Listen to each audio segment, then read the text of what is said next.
तो भक्ति कई प्रकार से होती है। कोई नाम जाप के द्वारा भक्ति करता है, वो केवल भजन ही करता रहता है। कुछ महाराज संत भक्तों की सेवा करके भक्ति करते हैं, भक्तों की सेवा में लगे रहते हैं।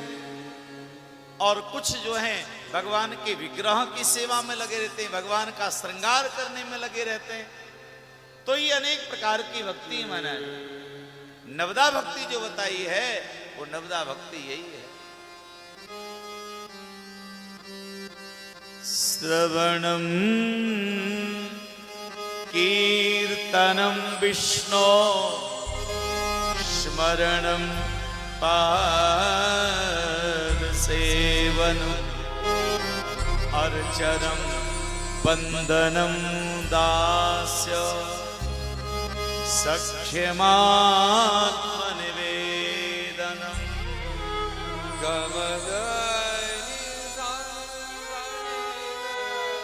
भगवान की भक्ति में यदि आप आगे बढ़ना चाहते हैं और भगवान की भक्ति करना चाहते हैं तो एक काम करना पड़ेगा आपको, परमात्मा से, भगवान से एक संबंध बनाना पड़ेगा पहले।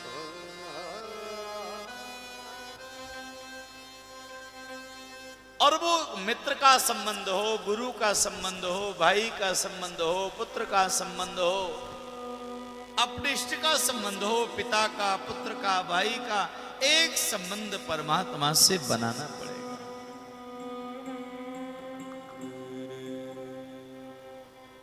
और भैया जब परमात्मा से हमारा संबंध बनेगा तभी हमको भगवान की याद आएगी।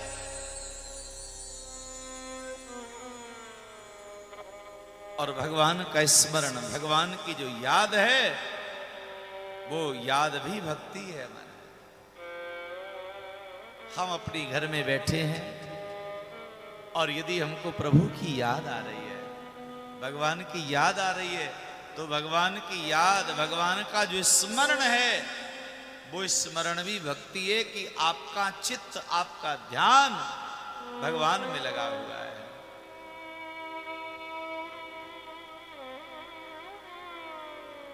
अरे जब ब्रज की गोपियां गौरस बेचने के लिए जाती थी मथुरा को, तो गोपियों के सर पर गौरस की, माखन, दही की मटका रखे रहते और गोपियां क्या बोलती, अरे कोई माखन ले, कोई दही ले, कोई नवनीत ले, गौरस ले, बड़ो मीठो है, बड़ो ताजो है, बड़ो मीठो है, बड़ो ताजो है। ऊपर रखिए उनके सर पे गौरस की मटकी, लेकिन उनके चित्त में और उनके मन में परमात्मा श्री कृष्ण विराजमान है।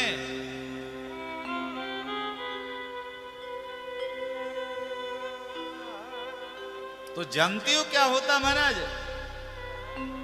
वो ब्रज गोपियां गौरस बेचते बेचते भगवान श्री कृष्ण को ही बेचना चालू कर देती। गोपियां कहती, अरे कोई कृष्ण ले, कोई कन्हैया ले, कोई माधव ले, कोई मधुसूदन ले, बड़ो मीठो है, बड़ो ताजो है, बड़ो प्यारो है। अब लोग सुनते कि महाराज ये गोपियां क्या बेचने के लिए आई हैं।